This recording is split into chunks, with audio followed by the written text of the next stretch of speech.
Hadis yang ke-10 dari Abu Hurairah, sesungguhnya Rasulullah sallallahu alaihi wasallam bersabda, "Bainama rajulun," ketika ada seorang lelaki yamshi bi tariqin, berjalan di sebuah jalan, ishtadda alaihi al-'atash, dia merasakan haus, ya, yang sangat, ya, dia sangat merasa kehausan.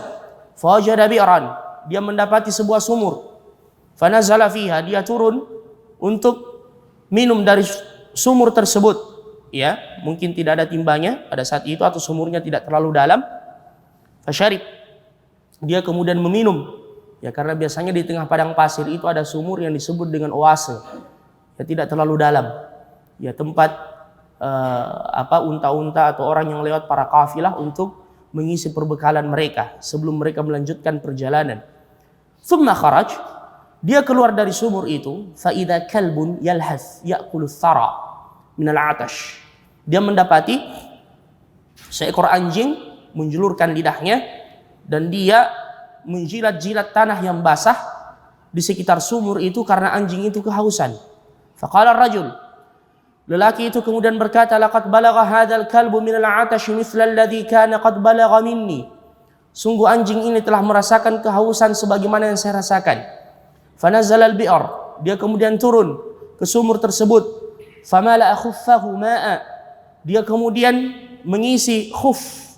Khuf itu adalah sepatu yang membungkus kaki yang terbuat dari kulit, biasa digunakan bagi orang-orang yang melakukan safar dan perjalanan dan tidak perlu dicabut, ya, makanya orang yang melakukan safar terkadang menggunakan khuf ketika dia berwudu, selama dikenakan dalam keadaan suci boleh tidak dicabut, ya, ketika dia berwudu sampai pada bagian hendak mencuci kaki atau membasuh kaki, cukup dia membasahi tangannya, kemudian dia mengusap bagian atas khufnya. Ini yang disebut dengan al-mashu 'alal khuffain, membasuh di atas khuf. Dan boleh bagi orang yang musafir diberikan keringanan 3 hari, ya, sehari 3 hari 3 malam. Adapun orang yang mukim, ya, walaupun kita di Indonesia tidak terlalu membutuhkan, namun di tempat yang ada musim panas dan musim dinginnya terkadang dibutuhkan. Kalau musim dingin sekali, ya sulit, ya, untuk kemudian berwudu dan langsung mencopot khuf.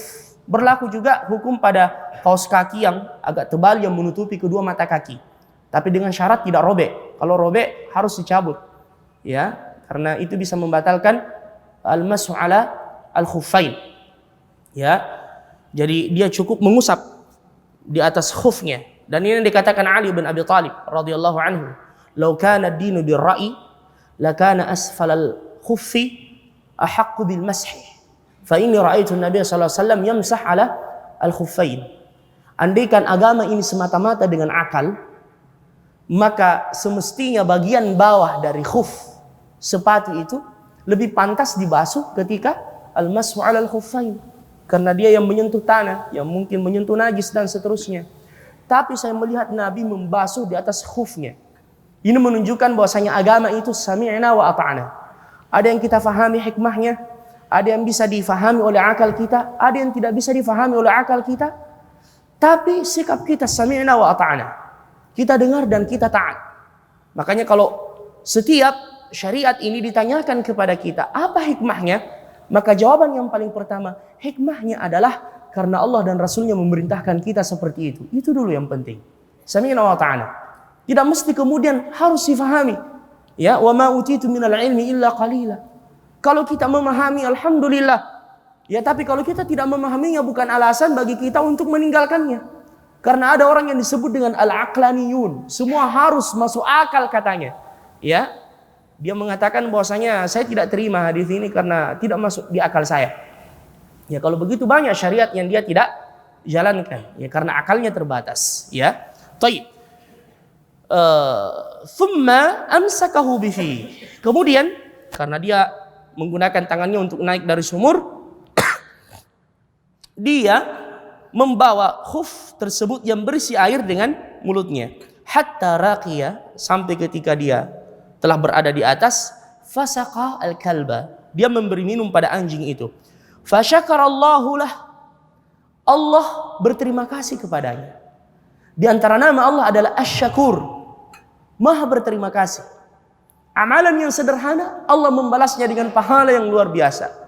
Ya, itu makna dari Asy-Syakur. Fasyakarallahu lah, faghafara lahu. Dan diampunkan dosanya oleh Allah Subhanahu wa taala. Sampai-sampai sahabat bertanya, "Ya Rasulullah, inna lana fil bahaimi ajra." Ya Rasulullah, ketika kami berbuat baik kepada hewan dan binatang juga mendapatkan pahala. Nabi mengatakan, "Fi kulli kabidin ratbatin ajr." Pada setiap yang bernyawa, yang memiliki jiwa, kita berbuat baik kepadanya, ada pahala di dalamnya. Makanya Islam agama yang paling penyayang, rahmatan lil alamin, bukan cuma kepada manusia, sampai kepada hewan. Bahkan kalau kita menyembelih pun ada tata caranya. Kalaupun terpaksa membunuh, ada caranya.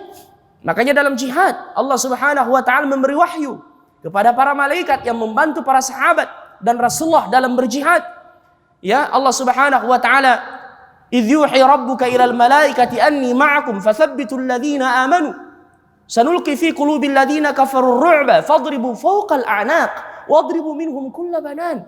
Sebagian ulama tafsir mengatakan Allah mengajarkan malaikat di sini bagaimana cara membunuh dalam jihad, ya, dalam jihad yang syar'i. Bagaimana cara membunuh yang tepat, yang tidak menyiksa, yang lebih cepat matinya. Allah mengatakan fadribu fawqal anaq, penggal bagian atas lehernya. Ya, karena ini lebih cepat. Dia meninggal, tidak boleh disiksa, tidak boleh muflah, haram hukumnya, dimutilasi dan seterusnya. Ya, tidak dibenarkan. Sampai terpaksa membunuh. Misalkan ada beberapa hewan yang boleh kita bunuh, tikus misalnya, ya silakan dibunuh karena dia mengganggu, atau ular hitam, atau misalkan akrab kalajengking didapati di rumah, tapi jangan disiksa. Jangan tikus itu misalnya diikat kakinya 4-4, kemudian dipukul. Kau mintom itu, biasa ada kan yang begitu. Kau itu tidak boleh begitu. Atau misalkan disiram minyak tanah baru dibakar, haram hukumnya. Cari cara membunuh yang tercepat. Makanya jebakan yang langsung mematikan itu lebih bagus. Ya, ini sudah berhak dia dibunuh pun tidak boleh disiksa. Ayyuhal ikhwah, dalam menyembelih Nabi mengatakan, "Falyurih ahadukum dzabihatah." Hendaknya dia menenangkan sembelihannya. Jangan dipaksa. Biasa ada juga dipaksa, dibanting kemudian diganjal pakai bambu atau kayu. Tidak boleh menyiksa seperti itu. Ayyuhal ikhwah. Ya, Nabi pernah melihat ada sahabat yang mengasah pisau di depan hewan yang hendak disembelih. Nabi melarang, kau hendak membunuhnya 2 kali. Tidak boleh dia disembelih di depan hewan yang lain yang hendak disembelih. Dan harus tajam pisau itu, subhanallah, ini rahmah. Ya, yang Allah ajarkan dalam agama kita. Ayyuhal ikhwah al-karim. Fasyakarallahu lahu faghafara lahu faadkhalahu al-jannah. Allah Subhanahu wa taala berterima kasih kepadanya, mengampunkan dosanya dan memasukkan ia ke dalam surga.